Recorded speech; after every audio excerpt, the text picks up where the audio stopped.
What happened to Eden Zero? I recently caught up to the manga and these new chapters have been great, but this was after I had unintentionally dropped the manga for like a year. And if you're a fan, then you know I'm not the only one, as the online community for Eden Zero isn't really what it used to be. Couple that with the fact that the anime still isn't caught on after 2 seasons and the sales apparently aren't that great, and it's easy to see how some people might feel like the series isn't worth getting into. So in this video, I'd like to revisit my own journey with Eden Zero, examine the success of the anime and the manga, and explain how Eden Zero got to where it is today. Now, when I started Eden Zero, it was already at like 10 volumes. I had no idea it was Mashima's new series. I would just see it in comic book stores and be like, God damn, these covers look good. I know it's sci-fi, so it's naturally gonna look flashy, but just something about these Eden Zero covers, especially the early ones, they just have a certain glossy quality to them. Naturally, I bought the first few volumes and I was addicted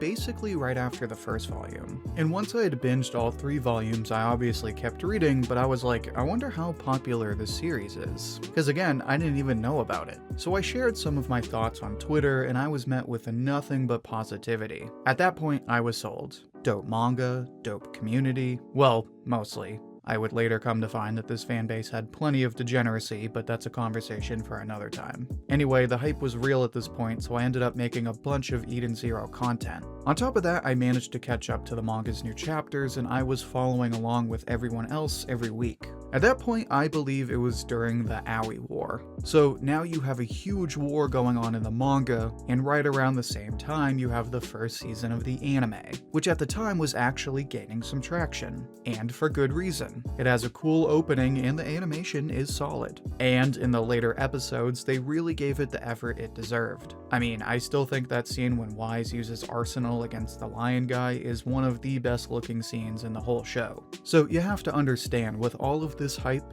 fans of the series weren't just eating good. We were convinced that this series was on track to be another massive success for Mashima, and in a lot of ways it has been. But obviously, the future of the series wouldn't be as straightforward. But before I get into that, make sure to like the video if you're enjoying it so far. It's the easiest way to support the channel, and it helps spread the video to other viewers like you. Now, like I was saying, the Aoi War is probably where the hype peaked for Eden Zero. I mean, Eden Zero was gaining a reputation for being a fairly dark series, and this arc was leaning into that. There was a huge war going on, but we also had a bunch of characters dying. Arguably the best villain in the story coming into power, and some of the most intense emotional scenes in the entire series. So that all happens, and after the hype dies down, there are some recurring complaints among fans. Mainly that the side characters weren't getting as much focus, and a lot of the smaller villains that were being introduced really weren't all that great. But you know, people still loved this arc for everything it did right. Well, then we get to the Kaede War. Another big war arc, except this time we start to dive into some of the lingering mysteries of the story, and we get a villain that's even more threatening than we had in the last arc.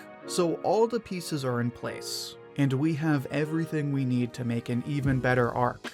And yet, it didn't quite hit. We got some decent fights, and we got an amazing new character in the form of Holy, but this arc has the same problems as the Aoi War. We really don't get that much more characterization for side characters who have been here for a while now, and the new villains that we meet still kinda suck. As a matter of fact, I went on record saying that parts of this arc, especially those revolving around the new villains, felt rushed. And what do you know? Mashima came out in a later volume admitting that he did, in fact, rush the story for these new villains because he hadn't really planned them out. So this Kaede War arc does a lot of things right, but it feels somewhat repetitive, it fails to hit the same highs as the Aoi War, and it makes a lot of the same mistakes. And those mistakes stand out even more. As a result, this kind of hurts the series, as this is meant to be the most important arc up until this point, and a lot of fans feel disappointed. That is until we get the next arc, Now, before I move forward, I should point out that this next part of the video is probably going to contain some spoilers for anyone who isn't caught up.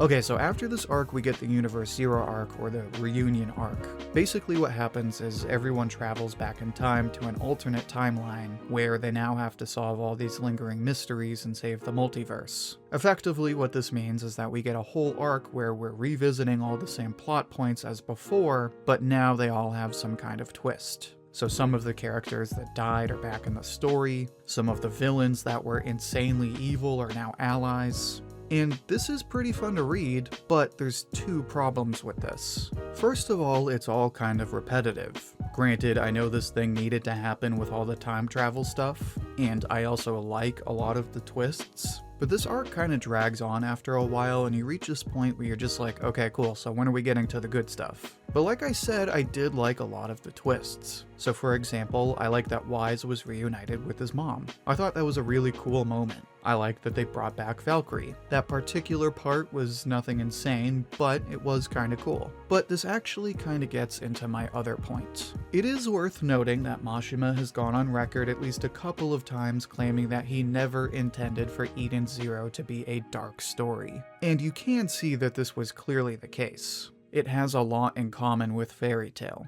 That being said, there are still a lot of dark elements to early Eden Zero, and there's a lot of intense moments, especially character deaths. So to move away from that into this new arc where suddenly everyone is alive and it's all sunshine and unicorns, you can imagine why people who might have loved Eden Zero suddenly don't really vibe with it. You combine this with the problems from before, and you start to understand why this downwards trend happened in the first place. But obviously, that's not all. Season 2 of the anime came out not too long ago, and while it had one of the most exciting arcs, the hype just wasn't the same. Part of this could have been because manga fans weren't really hyping up the series anymore, but another factor you have to consider is the fact that Season 2 didn't even have streaming rights until right when the spring season of that year started. At one point, I'm pretty sure it was gonna be on Hulu because of Kodansha Comics, but now the situation is this. Season 1 aired on Netflix, and is still available on Netflix. Season 2 is available on Crunchyroll.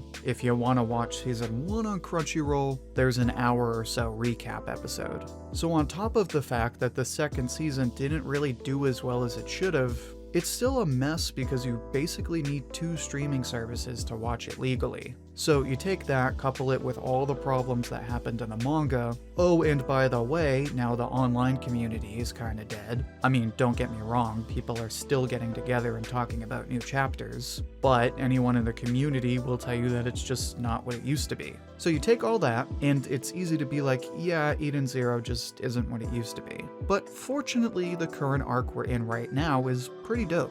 We've had even more cool new characters return, we're finally getting some of the most important questions answered, and by the way, Mashima is kinda killing it so far, as in I haven't had a single problem with anything he's done in this new arc as far as tying stuff together. It all makes sense, and in a fun way. Not a lot of mangaka can say that about their endings. Anyway, you have all that, plus there's been some decent fights. None of them have been crazy, yet they've been pretty cool. So will Eden Zero reach the same levels of hype it had years ago? Absolutely not. But the anime is still good, the manga is still good, and the new stuff Mashima is coming out with is answering a lot of the stuff longtime fans have been waiting years for. So while the manga still has about a volume or so before it finishes, I can honestly say that when this story ends, it will still be one of my personal favorites. Which is exactly why you should catch up before it ends. But now I'd like to hear what you think. How would you rate the new arcs of Eden Zero? How would you describe the current state of the series? Share your thoughts and see what everyone else has to say down in the comments. I'll pick my favorite and share it as comment of the week on my community tab. And if you'd like another discussion like this one, then check out my previous video on Black Clover. In that video, I talk about the current state of the Black Clover series. You can find that video in the playlist linked right here. Until then, thank you for watching, and I hope to hear from you soon.